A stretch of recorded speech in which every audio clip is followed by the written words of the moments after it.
Whoa! I'm here. This is it. Ah, there's the top just there. Ah.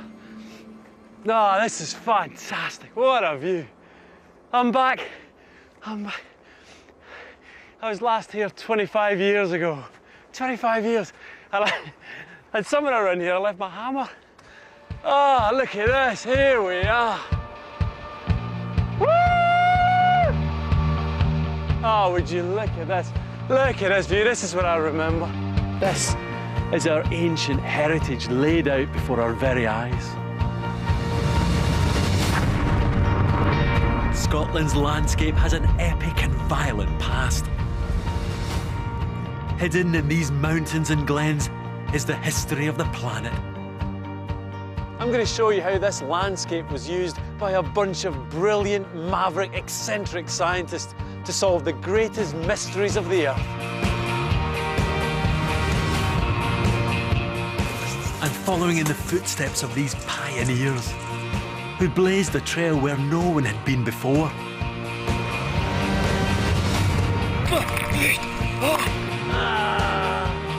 They showed vision and determination to piece together baffling evidence and uncover the forces that shape our world. Wow, God, that's so hot. It's all out there if you know what to look for. Written into the Scottish landscape is the story of the entire planet.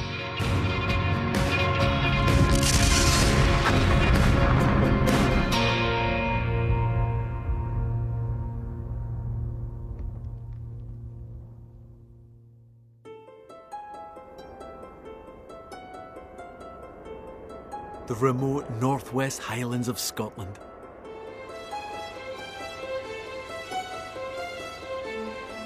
Ever since people were first drawn to these mountains, they wondered how they were formed.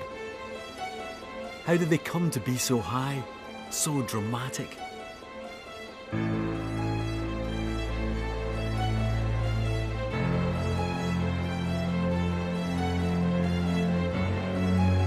For thousands of years, people believed these were the work of a divine creator.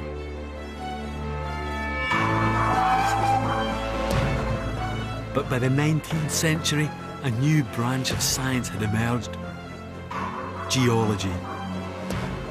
Scientists began to ask bold new questions about how our Earth was formed. In 1855, a geologist named Roderick Murchison was on his way to the Highlands. Roderick Murchison was an establishment man. He started off in the army, and then he married into money. And it was at his wife's suggestion that he took up geology as a more purposeful pursuit than his hobby of fox hunting. Murchison was the most famous geologist of the day. Head of the British Geological Survey, he was an authority throughout the British Empire. And he started the process that led, over the next century, to a true understanding of the way the planet works. Murchison believed that he could explain how the magnificent Scottish landscape had been formed.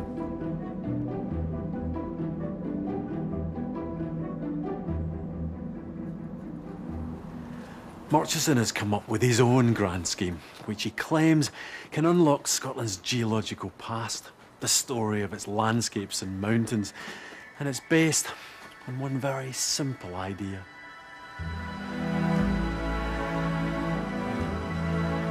The start point for Murchison's grand scheme was very logical. All of Scotland's mountains and landscape were made up of layers of rock, laid one on top of another over time. There was much to be said for this idea. And you can see why if you come to one of the most dramatic and inaccessible landforms in Britain. The Old Man of Storr on the northwest coast of Scotland. First, there's just a small matter of getting to the top. I dare say that what I'm about to do Wouldn't have fazed Murchison at all. But for me, this is a bit of a leap into the blue, really. Literally. What could possibly go wrong? Ah! Look at this! Woo! Oh, it's quite far, isn't it? Blimey heck.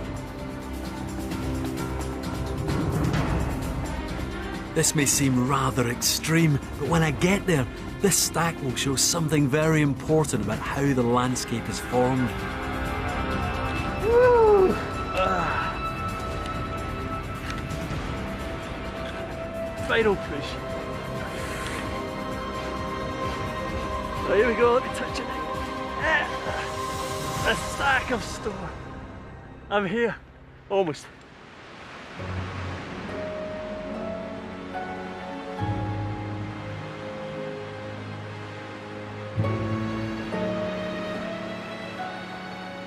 The sea stack I'm standing on has been scoured by the sea so that it's completely detached from the headland.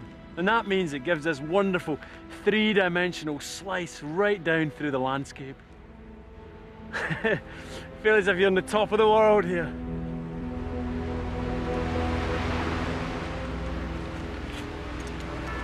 As I abseil down this stack, a close look reveals something crucial about the way it was created. These bands of rock around me are like layers on a cake.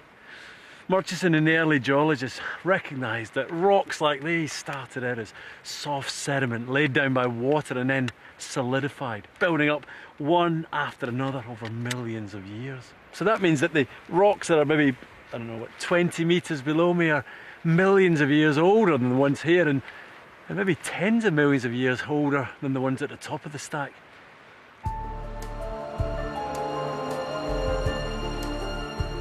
This idea of young rock on top of old was a foundation for Murchison's thinking.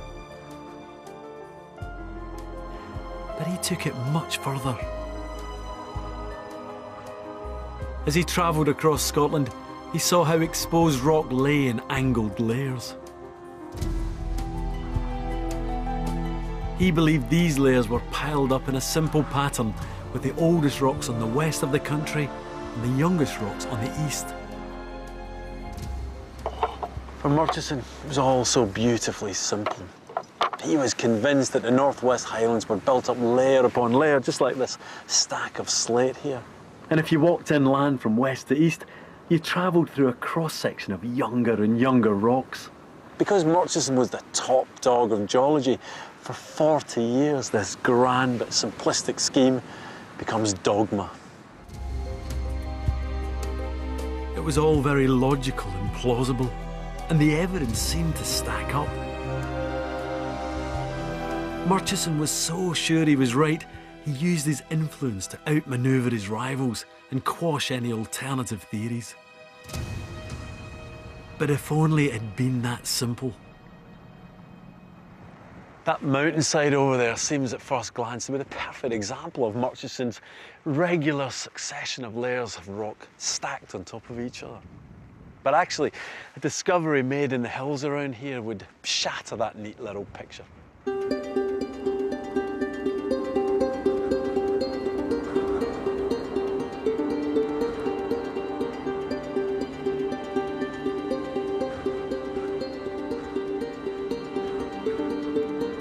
In 1882, a former school teacher came to a wind-blown shepherd's hut overlooking Loch Erible on the very tip of Scotland's north coast. Charles Lapworth was a passionate amateur geologist, modest and self-taught. What he discovered here would demolish Murchison's theory.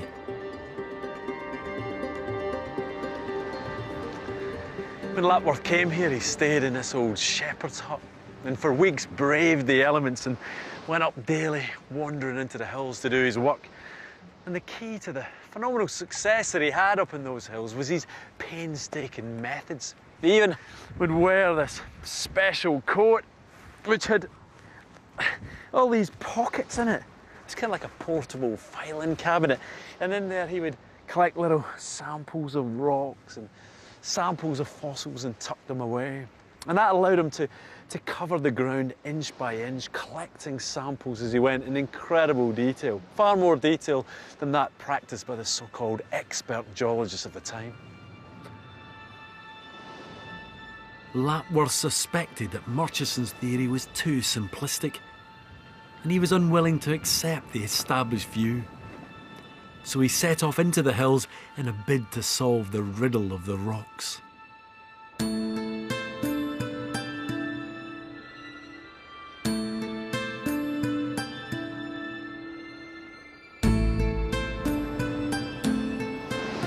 With little more than a compass and a handful of tools, for 6 weeks he trudged over these hillsides. Rob Butler has been studying the very same mountains around Loch Eriboll for decades. Do you think Lapworth did this? Woo! How on earth do you work in these conditions? It's unbelievable. Light breeze, light breeze. Light breeze. This is the strongest wind I've ever had. Well, I've got your porridge for breakfast. It's weighing me down. Lapworth was driven. He surveyed the landscape in much more detail than the Victorian professionals. And on this cliff face on the flanks of Ben Arnable, he found the evidence that changed our idea of how mountains were formed. So is this it? Yeah, this is where Lapworth came. Fantastic. Yeah, let's go have a look. Yeah, you can imagine Lapworth coming around here and seeing this place. And he could recognise these should be simply lead, and they should simply go up into younger and younger and younger and younger rocks. Yeah. And of course, that's what Murchison thought, was Yeah. that it just goes up and up and up. But up there, he went, hang on a minute. Yeah, those don't look like younger rocks to me. That stuff is the oldest rocks in Britain. So how could you possibly get the old rocks sitting on top of the young rocks Right. that are down here? So for people at Murchison, they were quite happy that was just a regular stacked sequence of rocks, but Lapworth could tell that it was wrong. Yeah, what Lapworth had to sort of establish here was how come you've got the older rocks sat on top of the younger? Yeah. What's going on at this contact? That's where the action is.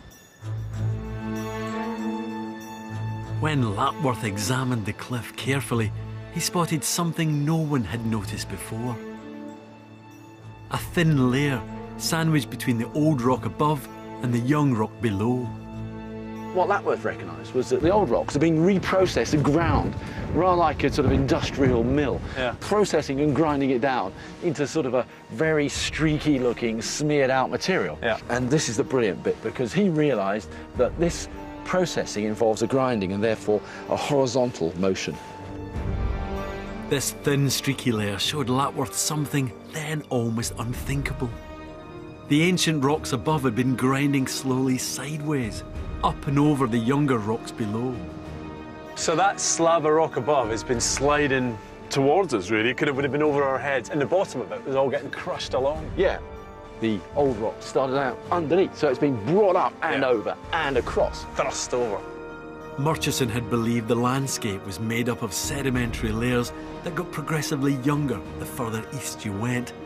But Lapworth had now discovered evidence that the formation of Scotland's mountains must have been much more violent.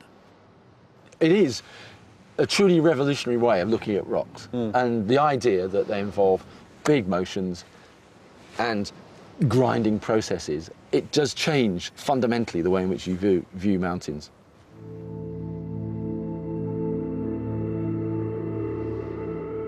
Lapworth saw that mountains could be built in a whole new way. The layers of rock didn't follow a simple sequence of youngest rocks on one side of the country and oldest on the other. They could also be thrust up and over each other by massive sideways movements of the earth.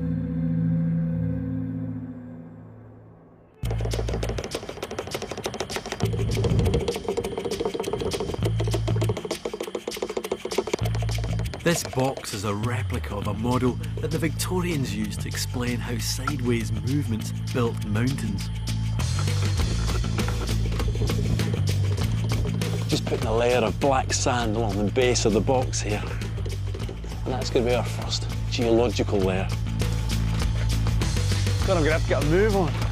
Oh, man, eh? These sand layers represent the mountainside behind me. Now I'll just put the lid on. Now what I'm going to do is turn this wooden handle here, which is going to turn this screw and send these wooden blocks into the layers, as if a great sideways force is crashing in. I'm going to do it really slowly though. Here we go.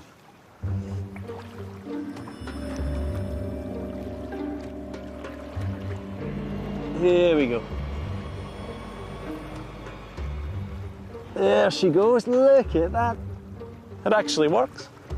You can see that this slab of rock strata has been thrust up and over on top of this slab of rock strata, which is exactly what Lapworth was saying. Look at it go. Look at it. It's like a bulldozer. It's exactly what it's like. That is beautiful. I never thought it'd be this good. A whole series of zigzags are forming. And what we're doing, most importantly, look behind. We're building mountains.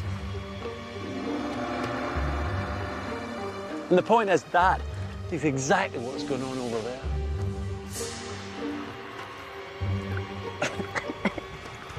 Get out of here.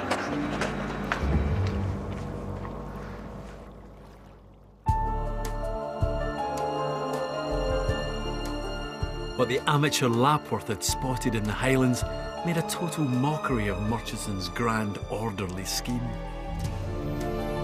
But for Lapworth, the revelation that vast slabs of rock could move so dramatically left him overwhelmed.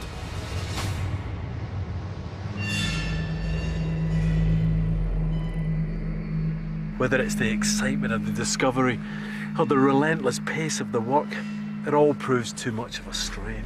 Nightmares plague Lapworth. He tosses and turns at night, imagining the weight of great sheets of rock grinding above him. Some say he suffered a nervous breakdown.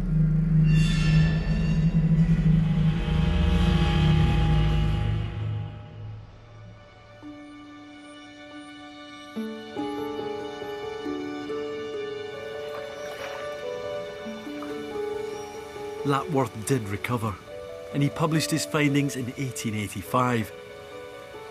But he was fearful of how his ideas would be received. And for good reason. The geological establishment didn't want to be upstaged by a mere amateur. There's a final ironic twist to the story. Recognising that trouble was afoot, the Murchison camp sent in their crack team, Ben Peach and John Horn, two of the survey's top geologists that were so good and so inseparable, they were dubbed the Heavenly Twins. Peach and Horn were a perfect scientific partnership. John Horn was analytical, but Ben Peach was as much an artist as a geologist. His paintings capture brilliantly the structure of rocks and mountains. The Heavenly Twins set off into the Highlands with a very particular mission. Their job was to kill off the Lapworth idea once and for all. But to their surprise, instead of demonstrating that he was wrong, they proved that Lapworth was dead right.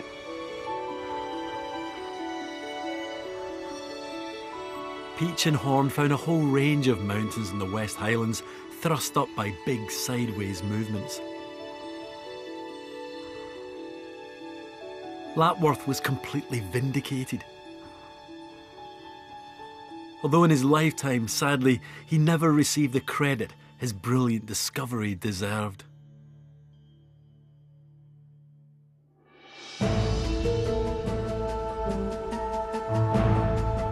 The mountains of Scotland had revealed that the world was now more violent than had previously been thought. Rather than a simple build-up of layer upon layer of rock, landscapes were also clearly formed by huge forces that could thrust billions of tons of rock up and over itself. This realisation only created fresh puzzles for the men of rock. Where did these massive movements in the earth come from? What could cause solid rock to move sideways so powerfully?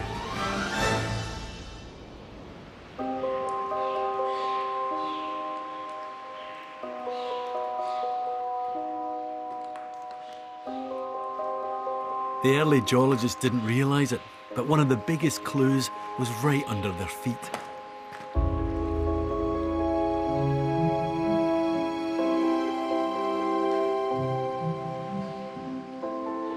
It was lying deep underground in the very same corner of the Scottish Highlands.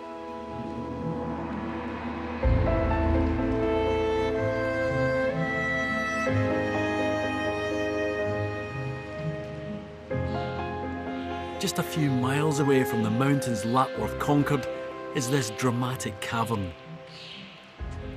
The mysterious Smoo Caves. I love exploring caves. You always feel as if you're entering a kind of lost world, really. And for geologists, it's brilliant because they can let you in. You can see the rock in all its glory. This rock's made of limestone. And it's rocks like limestone that can take you to a time and a place where Scotland was very different.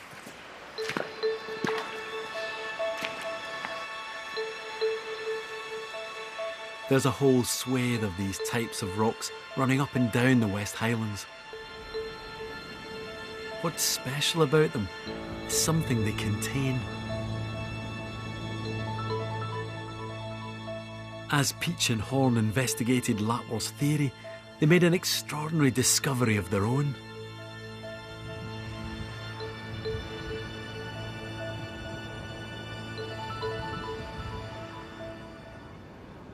I know this must look like an overgrown woodlouse, but it's actually a really special fossil, a trilobite.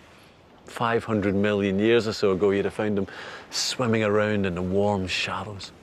You get thousands of them all around Scotland, but the ones from this neck of the woods were beautifully drawn by Ben Peach. You can see his sketches here, look at that.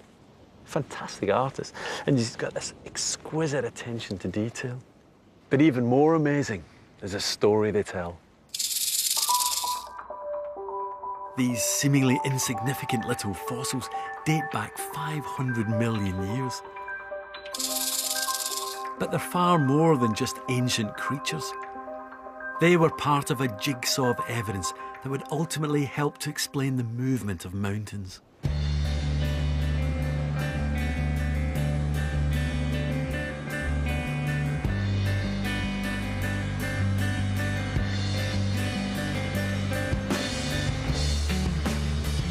I'm drawing out a map to show something intriguing about the trilobites. Something that utterly confused Peach and Horne and the other early geologists.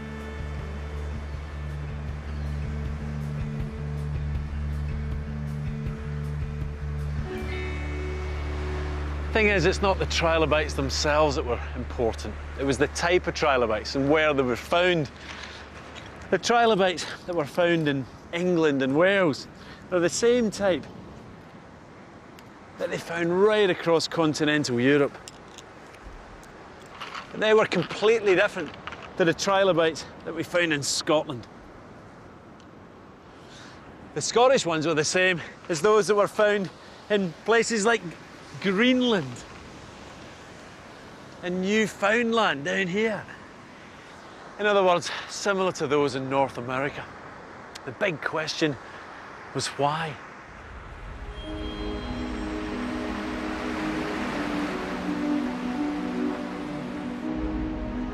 It was a complete mystery. The Victorians came up with all kinds of explanations. One idea was the trilobites had crossed over on a bridge of land between Scotland and North America, which was washed away during the biblical flood. Seems outlandish today, but for Victorian geologists, it was the most plausible explanation they could come up with. Then, another strange piece of the puzzle began to emerge.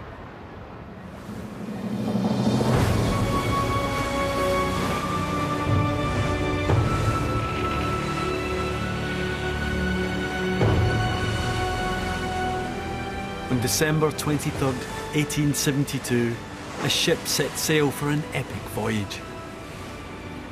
A 3-year journey covering 70,000 miles. The HMS Challenger was the first to carry out a survey of the ocean bed. On board was a Scottish scientist, Charles Wyville Thomson, a pioneer of ocean floor exploration.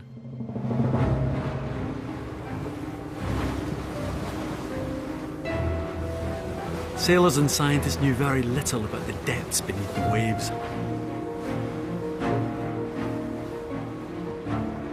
Thomson's survey laid the way for the first network of deep-sea telegraph cables and a new era in communications.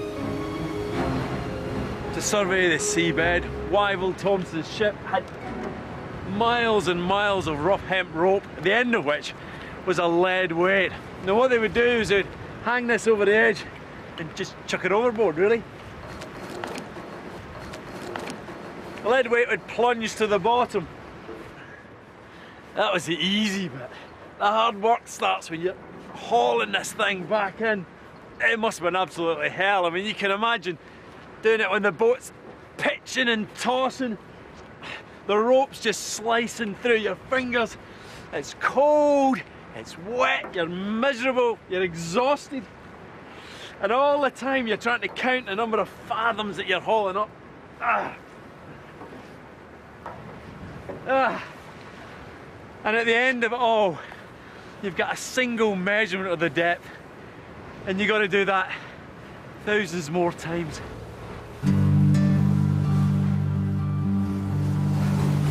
After years of painstaking measurements, Wyville Thomson and his crew located something strange on the Atlantic seabed.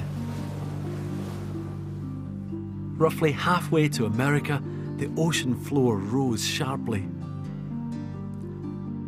Instead of 5 miles to the bottom of the sea, they discovered it was suddenly less than 2.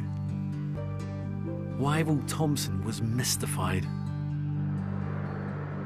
At first he thinks he's stumbled upon a submerged mountain, but as the survey progresses, it becomes clear that this is much bigger. A colossal ridge running from one pole to the other, right down the middle of the Atlantic Ocean. Wyville Thomson had discovered not an ancient land bridge between Britain and America, but something even more curious. A chain of underwater mountains that rises from the ocean floor and runs 10,000 miles from the Arctic Sea in the north, down the middle of the Atlantic, almost as far as Antarctica.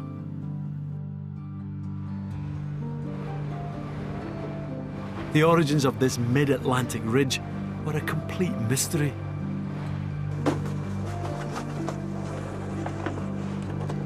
It was the 20th century before geologists came up with a possible explanation for Lapworth's sideways movements of the Earth, Peach-and-Horn's isolated trilobites, and Wyville Thomson's mid-Atlantic ridge. The explanation was based on an idea people had spotted as far back as the 1500s, when the first atlases of the globe were drawn. Take a map of the world and cut out the land masses. There we go. There's South America. I'm really not going to do all these islands, just do that. I'm sorry to the northern islands of Canada. They've got to go. When you've cut out all the land masses, you can do this trick of fitting them together. Look, here we go. Here's South America and Africa. We can move them close together. Look at this join here. Look at how just. That's so snug. And then here's little Madagascar. Just tuck it in there. And here's India. You can move India up. And it just tucks in here. And then look, North America, you can just bring down and fit snugly into there.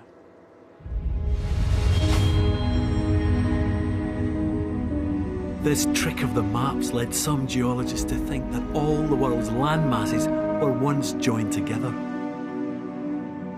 and that they'd slowly drifted apart and rearranged themselves over time.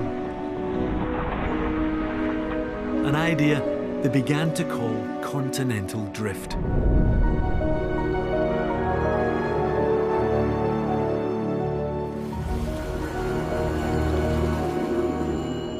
Perhaps Wyville Thomson's mid-Atlantic ridge was a giant scar, the crack where this ancient supercontinent had split apart. Continental drift was a very clever theory, but what could cause it to happen?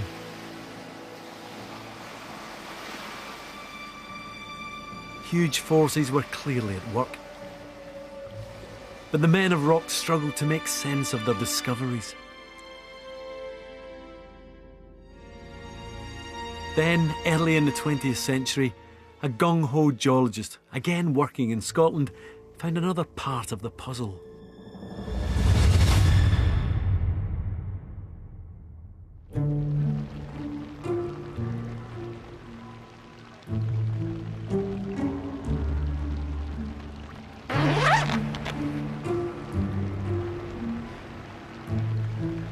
The Highlands near Glencoe.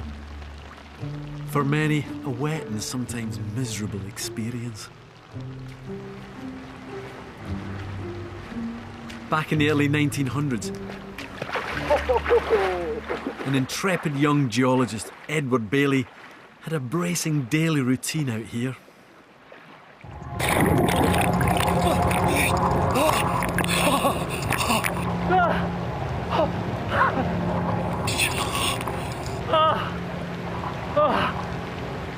You know, listen, it's going to be cold. It's going to be cold. But boy, it's cold. I knew it was going to be cold. I knew.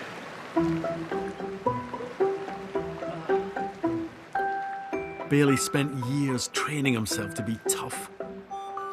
As a boy, he invited classmates to slap him in the face to test his endurance. He became a boxing champion. He also slept with his windows wide open in winter. So cold. And nothing pleased him more than his daily naked swim. When I think about Bailey, I'm torn between thinking he's an absolute hero and an absolute nutter. I mean, he used to do this every day, just dive into some loch or some river, and then he kind of put on his clothes still wet and head off into the mountains.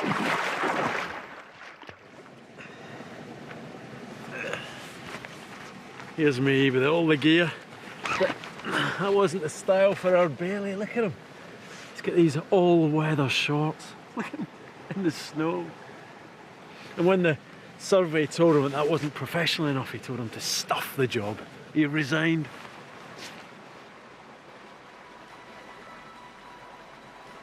No one could ever argue with Bailey. The shorts stayed on.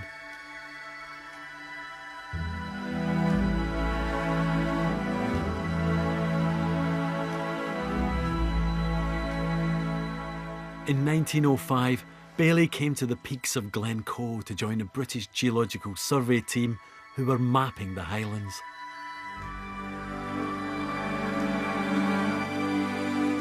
What they found was evidence of an explosive era in Scotland's ancient history.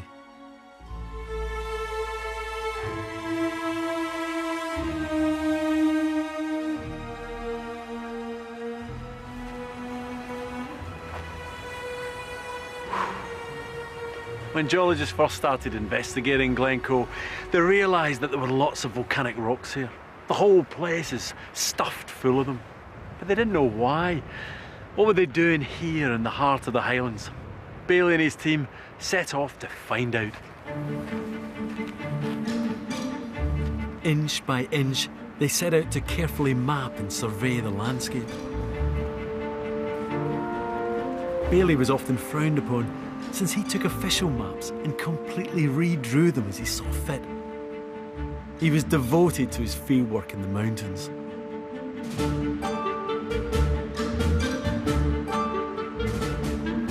He famously used to eat his lunch straight after his breakfast so he didn't have to carry it. And if his feet got wet while crossing rivers or fords, well, no matter. The holes in his boots let the water drain out. What a guy.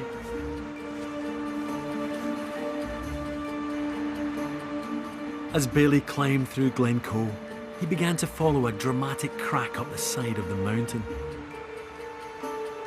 He and his team traced the line across the landscape. And when they drew up their map, it revealed a giant circle.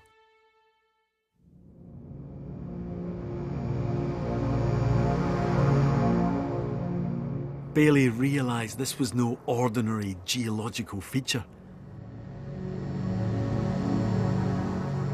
He wondered if it was the mouth of a massive volcano.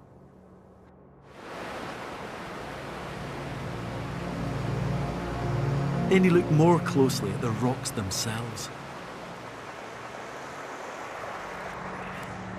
As Bailey and his team were going along rivers like this, kept on finding two types of rock that had started out as molten magma. One of them is this, it's a granite.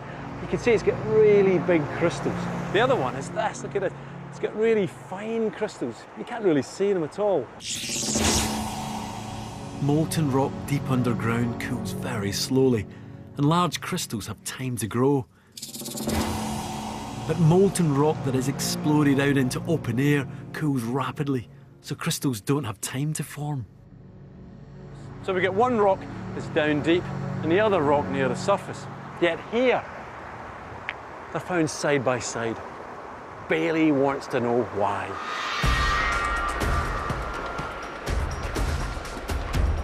Then Bailey made a connection. The two rocks and the huge circular crack in the landscape told him he was stood on the remains of a very special kind of volcano. One that would reveal the enormity of the forces that had shaped the continents. I'm going to build a model of how he saw it working. I know this looks crazy, but I'm making my own wee miniature version of Glencoe. I know this barrel's just got mud and water in it, but to me this is a subterranean pool of molten rock. Magma. It should be red hot, really. And the thing is that this magma is erupting up and spewed out the surface of a volcano. And what I'm going to do is build the top of that volcano. When volcanoes erupt, the lava and ash builds up, higher and higher, forming a huge heavy cone at the top. What Bailey realised was that eventually the top of the volcano would get so heavy that the weight of it would sink into the magma below. Ah! Covered in magma. I'm covered. And what would happen is the magma would come rushing out. Ah, let me... Ah. Bailey realises that the volcano is broken along that circular fault line and collapsed violently in on itself, creating the most almighty explosion. And that explains why those two rock types, one at the top of the volcano and the other deep in its roots, are now lying side by side. What Bailey had discovered is a colossal new type of volcano, a caldera.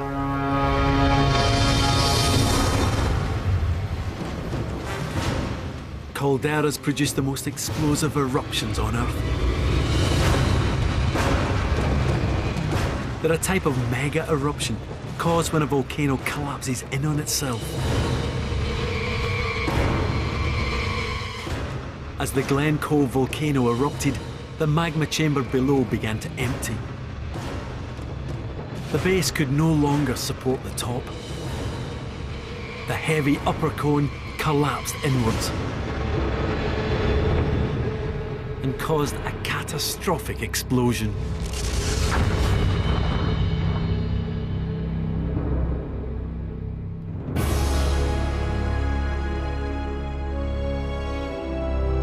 Bailey had identified one of the biggest supervolcanoes in Earth's history. For 45 years, he mapped monuments to Scotland's violent volcanic past.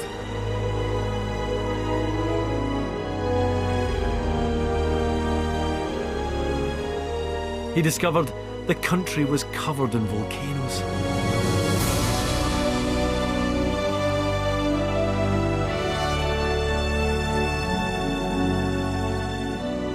Bailey and his fellow geologists surveyed a great line of them stretching along the islands of the west coast of Scotland. Ardnamurchan, with its perfect ring structure. The cliffs on Egg, solidified sheets of molten rock. And the mighty Coolin Ridge of Skye. But did Bailey's discoveries have anything to do with trilobites in the Mid-Atlantic Ridge? Could his discoveries help explain the theory of continental drift?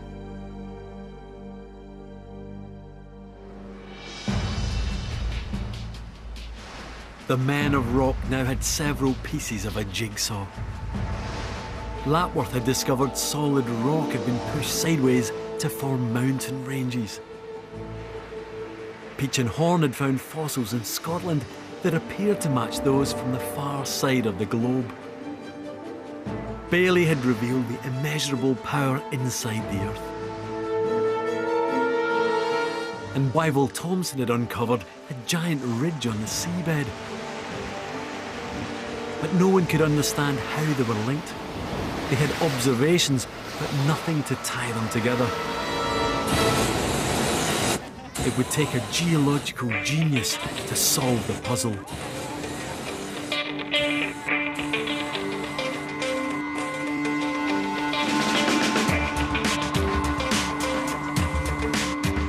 I'm at the biggest balloon festival in Britain. Because the theory that united the Men of Rock's observations came not from studying mountains, but from something much more familiar to us all.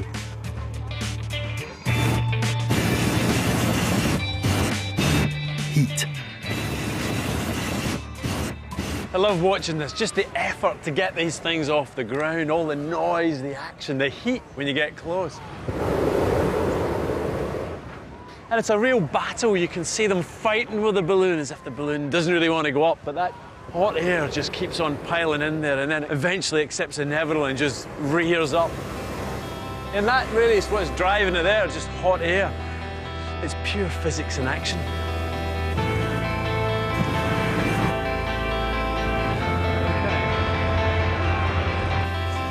We all know warm air rises. That's what makes these balloons lift off.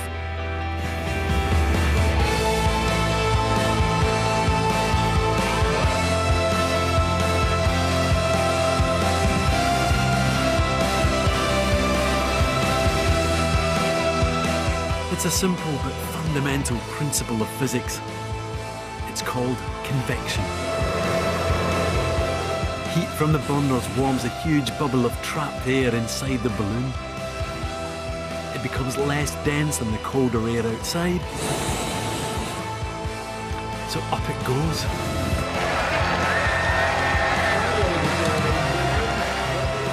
And it's this principle that would turn another man of rock into the unsung hero of geology.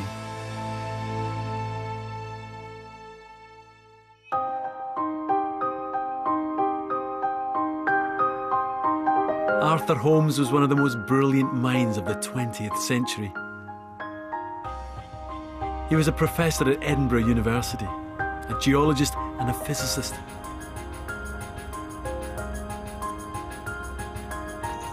He was fascinated with the heat deep inside the Earth. In 1928, he put forward an extraordinary and controversial idea: that molten rock could behave just like hot air. And perhaps heat, convection, could be driving the movement of the entire surface of the planet over millions of years. I'm meeting geologist John Underhill, who's going to show me how Holmes's ideas work in the lab. First, ice goes under one end of this fish tank. You just put a couple more in, Ian. Fine. Okay, thanks. At the other end of the tank, John creates a much hotter temperature. I'm going to slip this heater, a hot plate, underneath this end. and he's using coloured dyes to track the movement of the water. So the next thing I've got to do is roll up my sleeves and put the dye into the fish tank. First, he puts blue dye in the cold end. That's fantastic.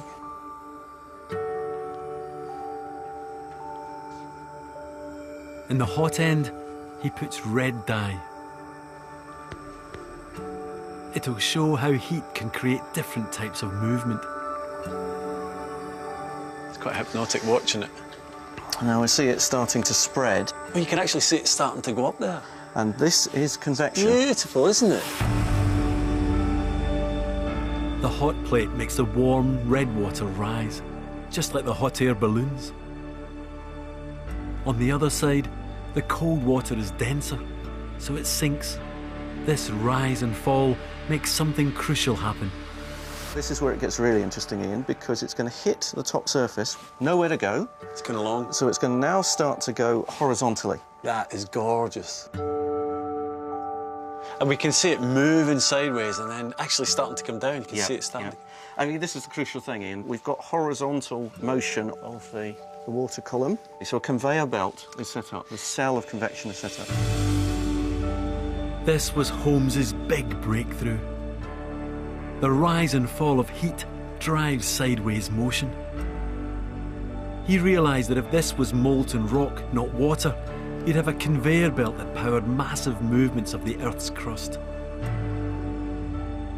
Now, the thing is, we are replicating it in a liquid water. Yeah, yeah. But what Holmes was getting at is that solid Earth actually behaves like a liquid. Absolutely. I think the key insight that he could bring to all this was he could imagine that actually what we're seeing here happens deep within the Earth, and thereby he was able to recognise the engine that drives continental drift. Now, that was revolutionary. That was different, and it was out of kilter. He was considered a maverick for even saying that continental drift was possible.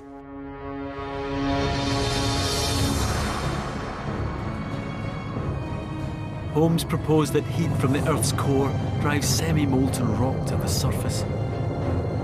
It splits apart the crust of the mid-Atlantic ridge.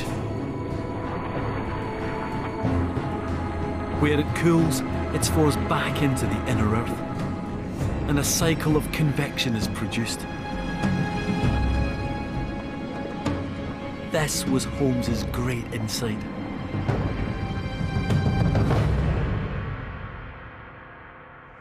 Holmes sees it clearly. Heat from the inner Earth producing a huge convection cycle, and it's that cycle that moves the continents sideways on the surface of the globe.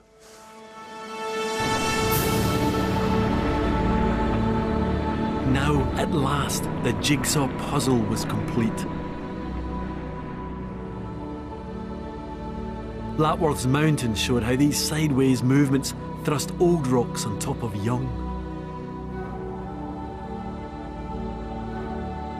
The Glencoe caldera showed where these movements forced the Earth's crust down into the inner Earth. One part of the crust was forced under the other, melting to form a deep pool of molten rock, which burst violently back to the surface.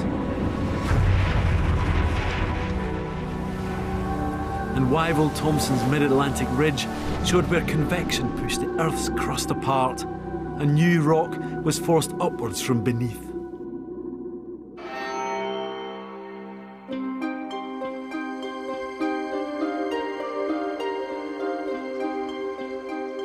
In World War II, Holmes spent many hours on firewatch duty. He had the time to write down everything he knew about geology, and also his most radical ideas. And in 1944, he published his work,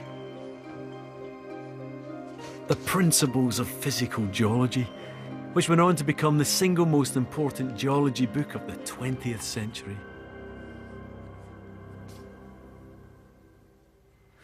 This is actually a big deal for me because this is the original version of Holmes's book. It's fantastic leafing through it. It's great stuff. I mean, this, when it came out, almost immediately made the geologist's bestseller list, and guess it became kind of our Bible, really. I mean, I had an edition, I think the 5th edition, which got me through university, so it's something that is dear to me. The thing is, Holmes really wrestled with the idea whether to put his theory of convection into this book, and he kind of slides it in at the last minute. It's the very last diagram of the book. There it is. And the point is that this is the first time that convection as a mechanism for moving continents was laid out. You can see here the hot magma rising up as currents, and then moving sideways and then descending back down again. It's interesting here, I just noticed this as this is to illustrate a purely hypothetical mechanism for engineering continental drift. He's hedging his bets here, he's covering his back. He knows it's controversial, so he's kind of going, well, look, if it did happen, this is one way it might happen. But you get the impression, the very fact that he's got it in there, he knows this is, he really believes in drift, I think. It seemed like the perfect theory. Now all it needed was the proof. It came from a horrifying source.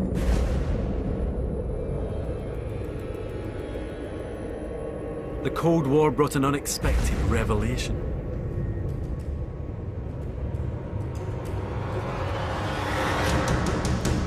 When a worldwide treaty banned nuclear tests in the atmosphere, bombs were then detonated underground. The Americans needed a method of surveillance to monitor tests around the world. They set up a global network of seismometers to listen in on the tremors on the ground. Then, as they looked for telltale vibrations from enemy nuclear tests, they found something completely unexpected about the structure of the Earth.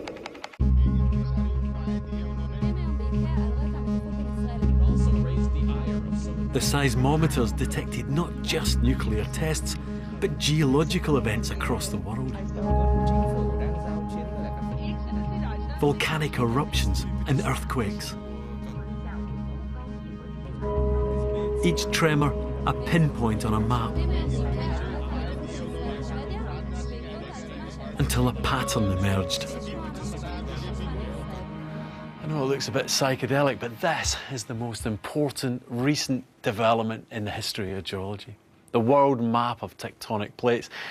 It explains how the planet's most devastating events, earthquakes and volcanoes, all lie along plate boundaries.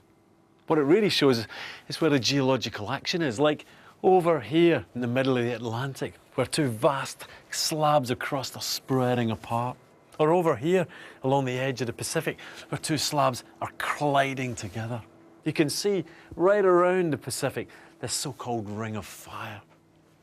All these surface motions are powered by convection from below, just as predicted by Holmes. Heat deep in the Earth has driven our entire geological history. For millions of years, the tectonic plates have moved back and forth across the surface of the planet to create the globe we recognise today.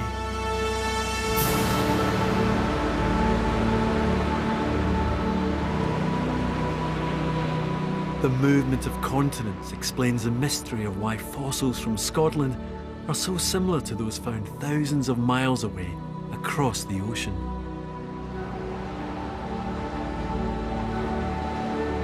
Fossils of Scotland match North America because they were very close together. Scotland was once part of an arc of islands strung out along the edge of a vast continent, Laurentia, with America at its heart. 500 million years ago, Scotland was on the equator and part of an ancient North American continent.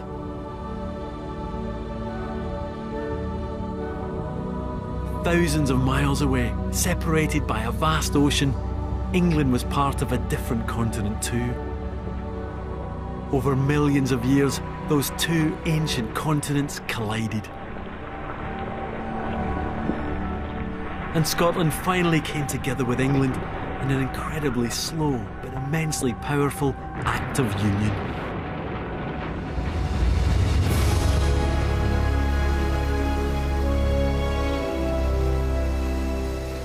Today, you can still see the results of this great geological clash.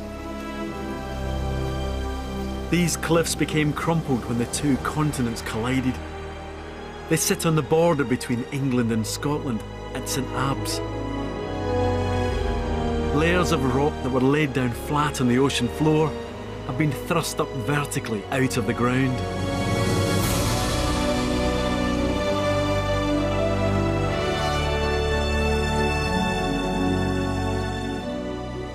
For geologists, it's one of the most remarkable places in the British Isles.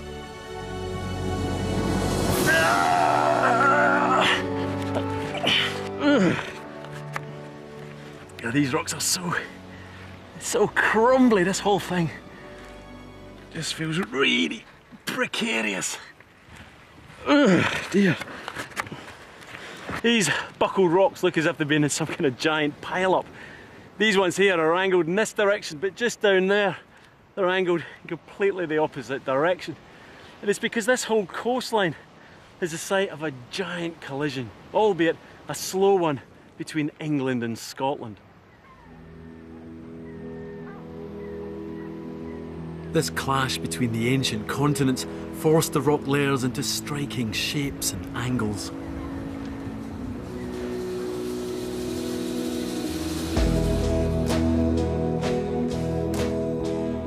And it's this collision with England that forced up the mountains of Scotland, fueled volcanic eruptions, and shaped the landscape.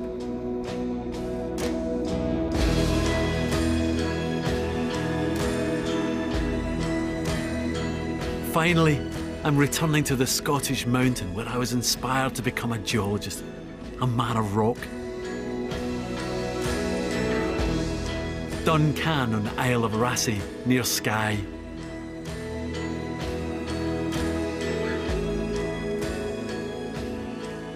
This mountaintop's so important to me because it's where I first learned to read the rocks, read the landscape. And the very fact that we can do that today is all down to countless pioneers, amateurs and professionals. People like Lapworth, people like Bailey. It was because of them that we understand Scotland, and through it, the world. Next time, I'll look at the daredevil scientist who revealed that our land had been gripped by a great and ancient ice age. I'm getting squeezed at this moment. And the humble janitor who wondered if the causes of the ice age lay in the heavens. Oh, the sound of the ice age.